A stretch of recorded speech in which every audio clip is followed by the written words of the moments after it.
हाँ, चलिए आगे चलते हैं। शाबाश। तो अब डेप्थ की बात करते हैं, value of g at depth.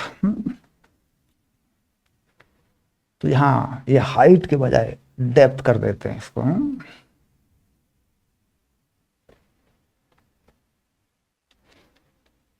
तो यहाँ लिख देते हैं value of g at depth. यानी डेप्थ का मतलब क्या हुआ कि कुआं खोद दिया अर्थ में जा रहे हैं अंदर की तरफ। हाँ, तो पहले बना लेते हैं अर्थ को, सरफेस को बनाते हैं और यहाँ सेंटर रखते हैं और यहाँ इसका मास रखते हैं एम ई। और यहाँ पे क्या करते हैं कि कुछ अंदर की तरफ जाके एक ऐसे खाली करके कुछ जगह और यहाँ पर ऑब्जेक्ट रख देते हैं। ये ऑब्जेक्ट है। और ये डिस्टेंस जो रखते हैं ये डेप्थ डी के रूप में रखते हैं, डी की फॉर्म में रखते हैं ऐसे। और ये पूरा डिस्टेंस आप जानते हैं कि ये आर ई होता है ना, ऐसे। तो ये जो ऑब्जेक्ट आपने रखा, यहाँ रखा है आपने ऑब्जेक्ट, इसका मास एम हुआ। अब यहाँ एक कंसेप्ट आता है कि जो मास इसकी बाउंड्री में आता है, यानी जिसके सरफेस पे आता है, जिस गोले के स्फीयर के सरफेस पे आता है, उसी की ग्रेविटी इस पर काम करती है।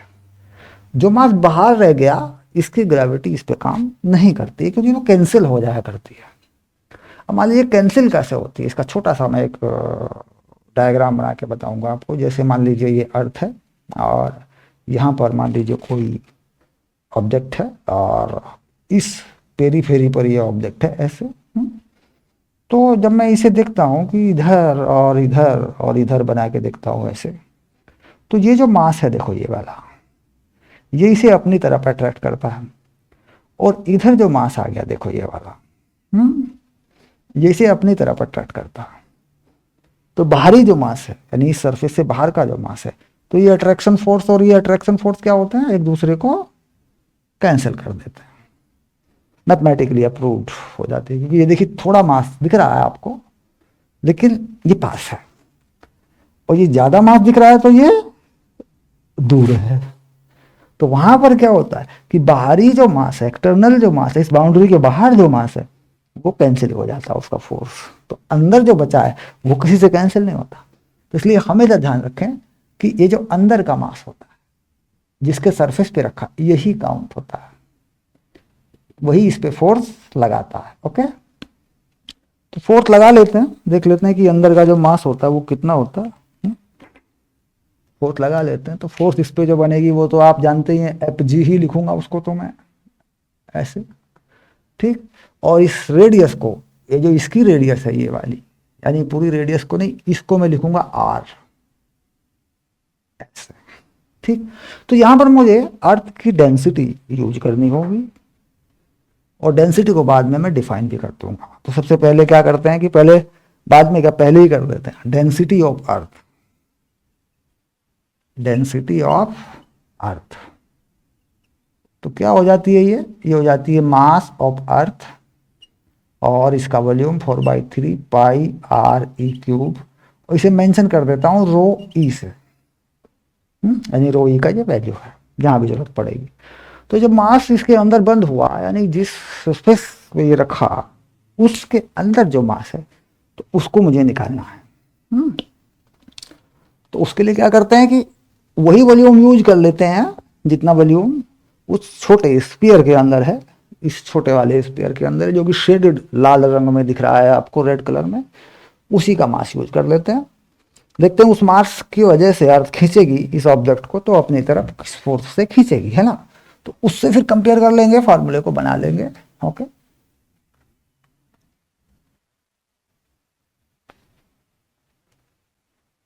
चलिए बना लेते हैं।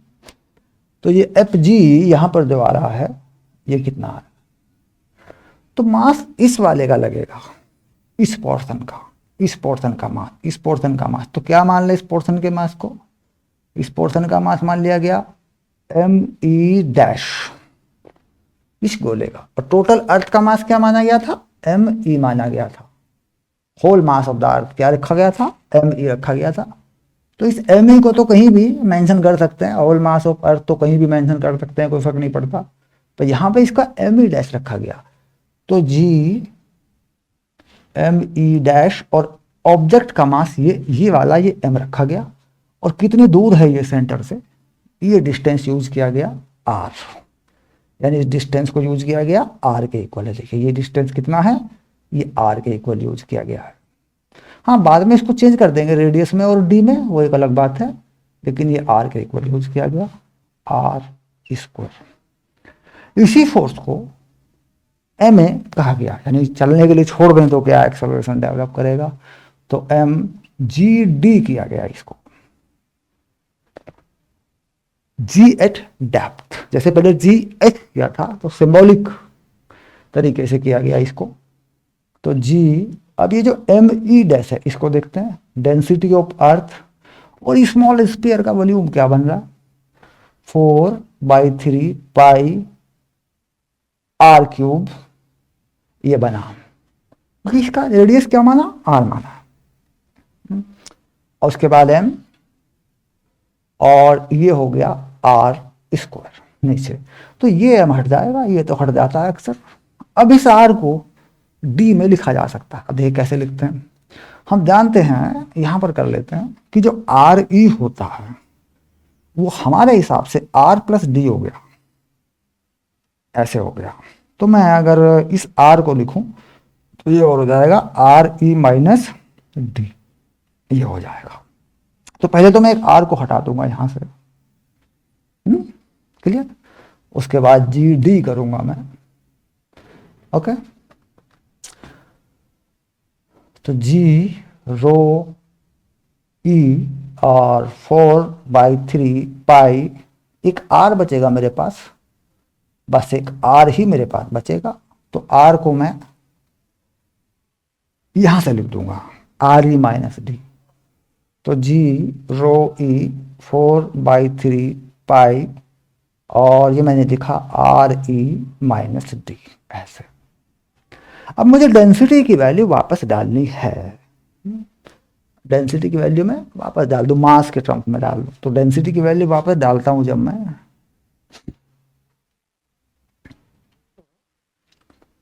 जी डी, तो जी मास ऑफ अर्थ और पूरा वॉल्यूम अर्थ का मैं डालूंगा इसमें, 4/3 पाई आर ई क्यूब, ऐसे डालूंगा इसमें मैं, ठीक है। तो ये डेंसिटी की वैल्यू हो गई, और ये 4/3 पाई हुआ, और ये आर ई माइनस डी हुआ, ऐसे हो गया।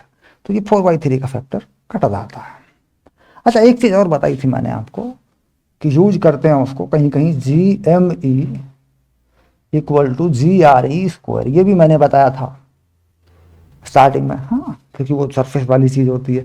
तो यहाँ इस वैल्यू को लगा देते हैं, जी एम ई का वैल्यू यहाँ डाल देते हैं यहाँ पे, तो कितना जी डी बन रहा है जरा देखें, जी आर ई स्क्वायर और R E minus D, and नीचे आर ई क्यूब बन रहा है, तो ये आर ई इससे कट जाता है, तो फाइनल रिजल्ट जो आता है जी डी, जी एक आर ई बचेगा नीचे, तो R E minus D upon R E होके आता है, ठीक है। थोड़ा सा और इसको मॉडिफाइड करते हैं, जी डी, तो इस आर को दोनों के नीचे डिनोमिनेटर में यूज कर सकते हैं, तो जी 1 minus D upon R E, है ना, ये, तो ये एक फॉर्मूला आपका आ जाता। तो यहाँ से फिर उसी तरीके से न्यूमेरिकल लग जाते हैं कि कितनी डेप्थ पे जाने पे जी का वैल्यू आधा हो जाएगा, 1% चेंज हो जाएगा तो परसेंट वाला छोटा फॉर्मूला लगा लेते हैं, बाइनोमियल कोएफिशिएंट लगाते हैं 1 इस पे, तो उसके हिसाब से लगा लेते हैं, है ना। तो परसेंट चेंज को कंफर्म करना, क्योंकि परसेंट में क्या होता है 20% घट जाएगा, 30% घट जाएगा, और 2% घट जाएगा, तो 2% वाले में या 1% वाले में तो वो मैंने फंडा आपको बताया, डेल्टा जी अपॉन जी 100 करेंगे उससे चल जाएगा काम, क्योंकि इसकी पावर 1 है तो 1 लगा लेंगे, इसको सीधा हो जाएगा ये तो, ठीक है। और अगर बड़ा परसेंट है तो फिर उसको यहाँ यूज कर लेंगे जितना परसेंट है, तो इससे क्या होता है कि डी का वैल्यू सीधे आ जाएगा, अंडर रूट वगैरह का इशू इसमें नहीं है, ठीक है।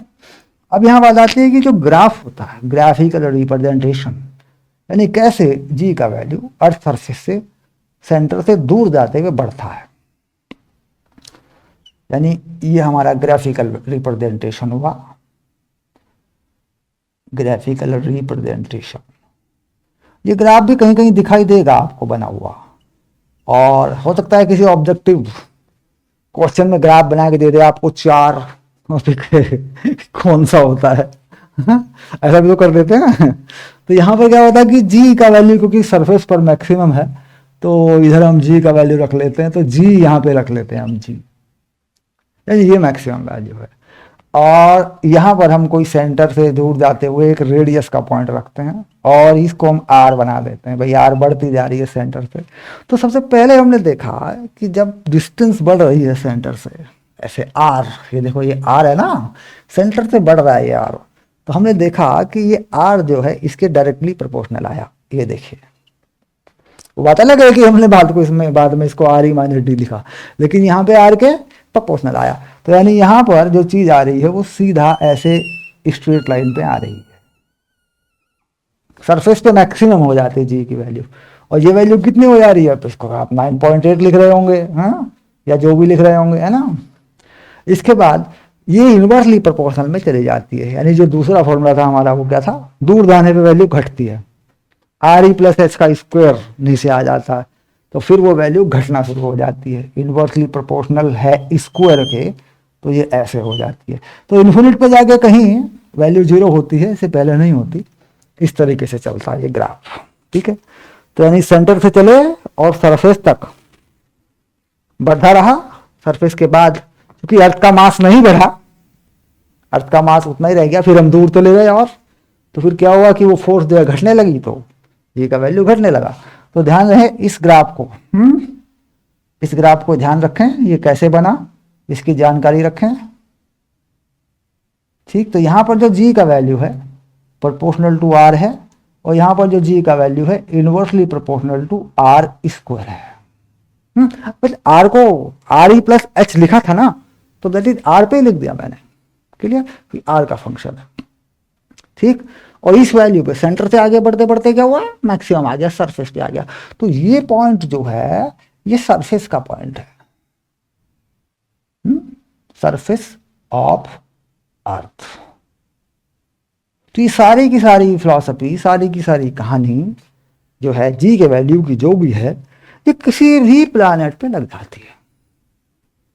कोई भी प्लैनेट हो उसको कंपेयर कर रहे हैं, रेडियस पे कर रहे हैं, मास पे कर रहे हैं, डेंसिटी पे कर रहे हैं, तो उस मैंने उसके न्यूमेरिकल दिए हैं, और सारी की सारी हो जाती हैं। तो क्वेश्चन जितने भी आप करेंगे किसी भी बुक से करेंगे जी के वेरिएशन पर, वो आपके क्वेश्चन हो जाएंगे, नॉट एन इशू। इसको देख के आप एक बार उन्हें करेंगे तो हो जाएंगे आपके क्वेश्चन, ठीक है। कई बार ऐसा भी होता है कुछ नया सा दे दिया तो उसका सोल्यूशन भी होता है, तो वहां से भी हेल्प करके क्वेश्चन बन जाएगा आपका, कोई दिक्कत वाली बात नहीं है। फिर मेरा असाइनमेंट है न्यूमेरिकल्स है वो भी, और फिर बाद में न्यूमेरिकल सीरीज दूंगा मैं आपको इसके बाद, तो उसे पूरा करके अगर करेंगे तो आप ये पाएंगे कि जो बुक आप पढ़ रहे हैं उसमें ज़्यादातर क्वेश्चन आपके हो चुके हैं, बन चुके हैं, बन जाते हैं, वो टिक करने वाली बात होती है। ओके, चलिए अब देखें आगे क्या आता।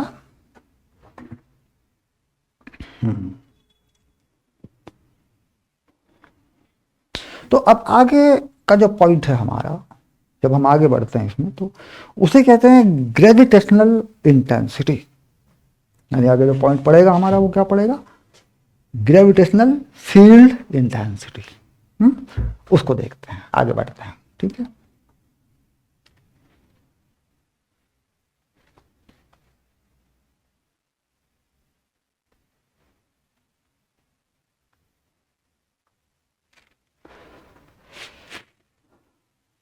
ग्रेविटेशनल फील्ड इंटेंसिटी,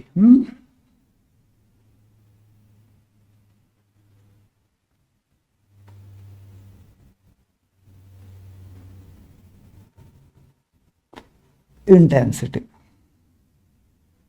ऐसे। तो इंटेंसिटी का मतलब क्या होता है, इंटेंसिटी बड़ा अजीब सा वर्ड है, अगर इसे एनर्जी पे लगा दें तो energy per unit area per unit time हो जाया करती है, हाँ।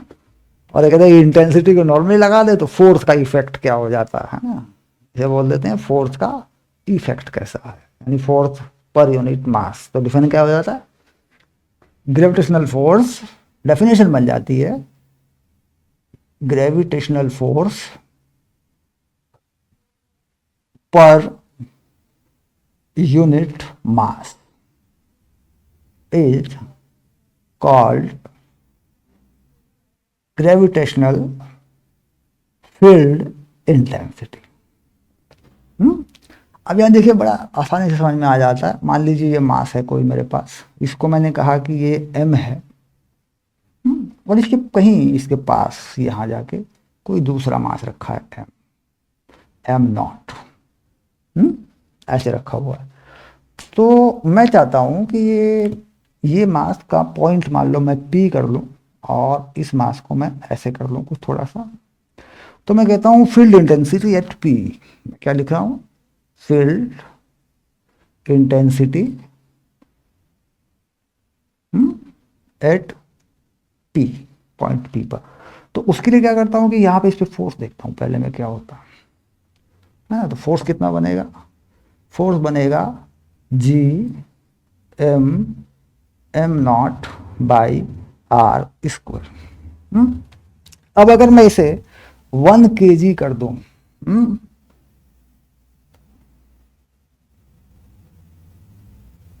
अगर मैं इसे 1 kg करता हूं, 1 kg पर unit mass in SI system, तो ये चीज ऐसे लिखी जा सकती है m नॉट और g m by r square. Okay, मतलब डायरेक्शन इस तरफ को ही होगी। तो मैं इसे क्या करता हूँ, आई जी लिखता हूँ ऐसे। तो ये चीज क्या हो गई, इसको 1 kg कर दिया मान लो मैंने, तो ये हो गई आई जी, और ये होगी G M by r square. इसका मतलब ये हुआ कि ये जो m है तुम्हारे पास, है ना, ये वाला m जो है, ये वाला m अगर यहाँ पर 1 kg मास रखा जाए, 1 kg, तो उस पर इतना फोर्स लगाता है। तो gravitational field intensity is also the vector quantity. जैसे फोर्स निकालते हैं, तो जहां पर ग्रेविटेशनल फील्ड इंटेंसिटी निकालनी होती है, वहां पर क्या करते हैं, एक मास रख लेते हैं m नॉट, उस पर फोर्स निकाल लेते हैं, और जब रिजल्ट मिल जाता है तो उस केस में क्या करते हैं, m नॉट की वैल्यू को 0 कर देते हैं। ठीक है, तो अब यहां देखिए मैं इसका एक एग्जाम्पल लूंगा, उससे ये अच्छे से आपकी समझ में आ जाएगा।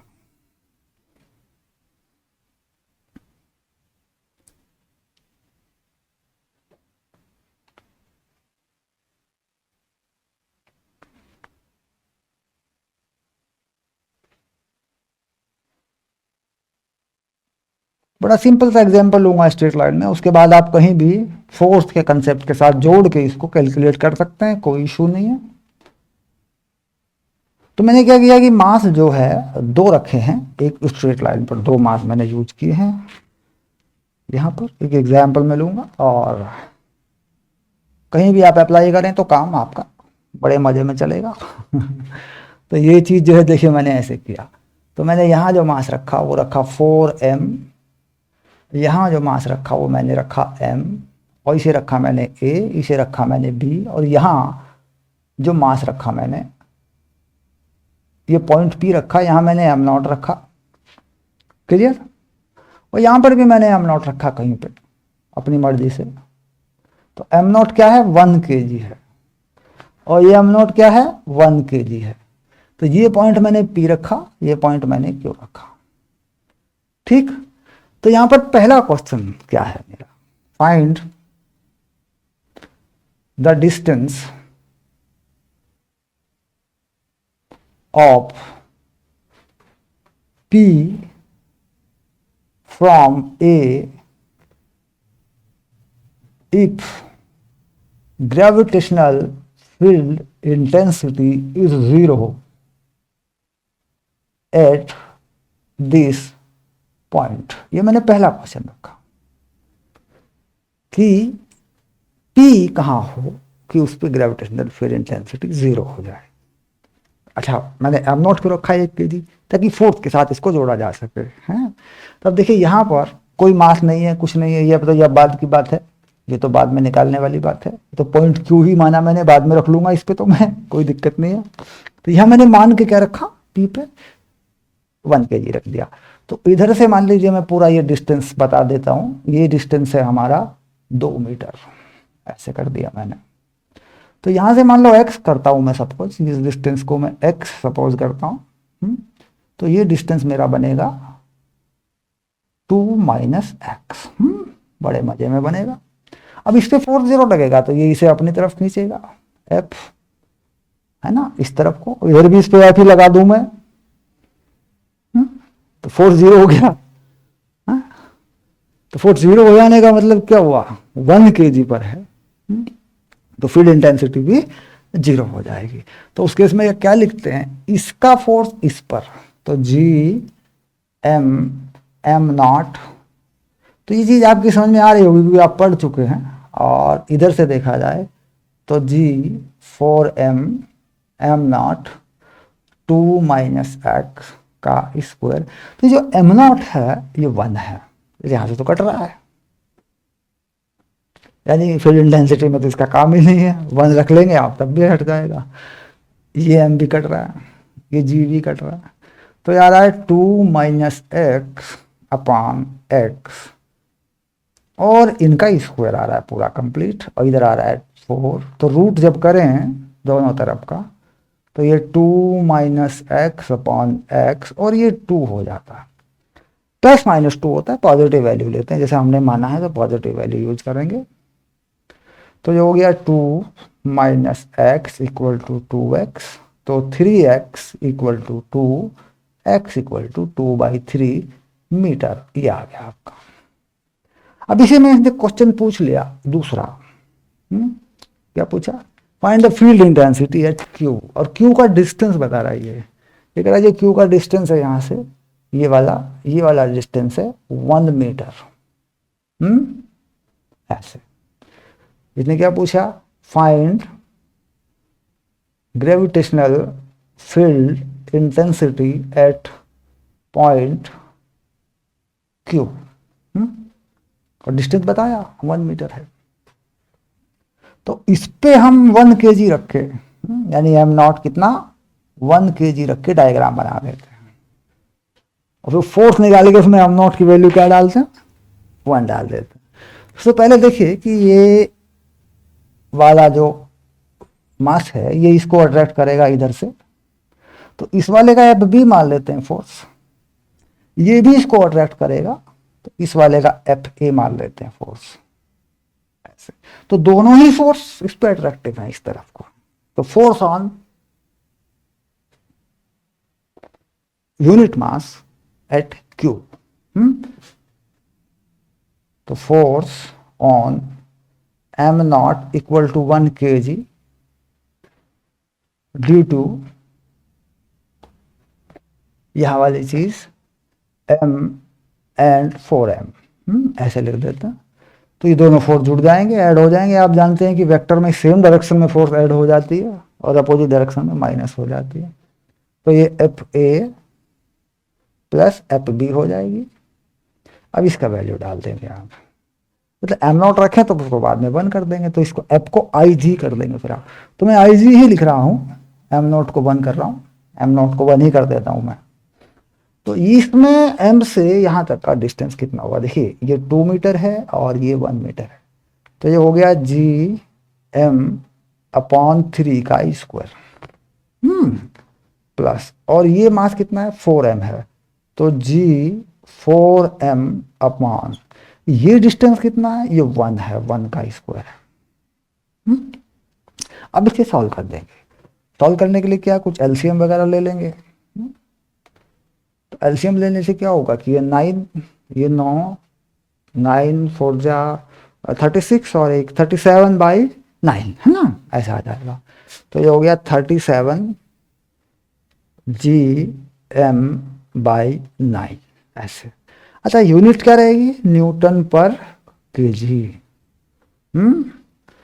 क्या यूनिट बनती है, न्यूटन पर केजी, क्योंकि पर केजी पर फोर्स है तो यूनिट क्या बनती है, न्यूटन पर केजी, ये इसकी यूनिट बन जाया करती है, तो अपने आप भी पता चल जाता है तो यूनिट क्या बनेगी।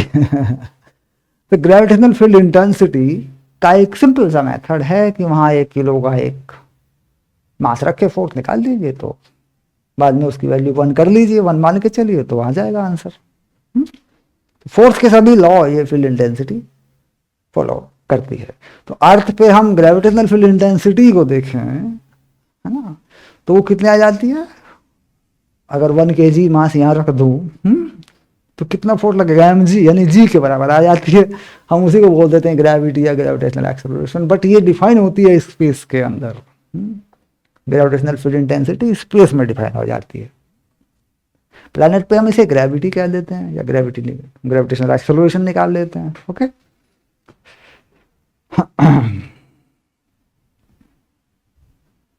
चलिए अब आगे, आफ्टर ग्रेविटेशनल फील्ड इंटेंसिटी कहीं इसका कोई कैलकुलेशन या कोई न्यूमेरिकल होगा तो आगे सीरीज में जाएगा, देखा जाएगा। इसके बाद हम आगे बढ़ेंगे, क्योंकि ये चीज़ें हो गई हैं। उसके बाद नेक्स्ट जो होगा आपका ग्रेविटेशनल पोटेंशियल को डिफाइन करें, पोटेंशियल एनर्जी को डिफाइन करें, फिर काइनेटिक एनर्जी को डिफाइन करें, फिर एनर्जी कंजर्वेशन को डिफाइन करें, है ना। ऑर्बिटल स्पीड मैंने पहले ही लेक्चर में डाल दी थी, दोबारा फिर डालूंगा मैं। कोई किसी के चारों तरफ घूम रहा हो तो कितनी एनर्जी होगी, बाइंडिंग एनर्जी या बिल्डिंग एनर्जी बोल देते हैं उसको, उसमें चेंज होगा तो कैसे चेंज होगा, ये बात होगी। फिर एनर्जी कंजर्वेशन से किसी चीज़ को फेंक दें तो कितनी दूर तक जाएगी, फिर इसके वेलोसिटी वाली बात आ जाएगी। चीज़ें छोटी छोटी हैं, बड़ी नहीं हैं, बस टॉपिक वाइज हैं, और सब पे एक एक न्यूमेरिकल प्रोवाइड कराया जाएगा। उसके बाद 3-4 लेक्चर छोटे छोटे और बनेंगे, उसके बाद एक चैप्टर आपका ख़त्म हो जाएगा। एक लेक्चर लगभग एनसीईआरटी पे सोल्यूशन पे बनेगा, या 2 बन जाएंगे, तो 6-7 लेक्चर में ख़त्म हो जाएगा। उसके बाद न्यूमेरिकल प्रैक्टिस में 4-5 लेक्चर और दे दूंगा आपको, और नोट्स और असाइनमेंट्स के साथ में लगे होते हैं, और कुछ क्वेश्चन उसमें होंगे, उन्हें आप सॉल्व कर लेना। चलिए मिलते हैं अगले लेक्चर में। ओके।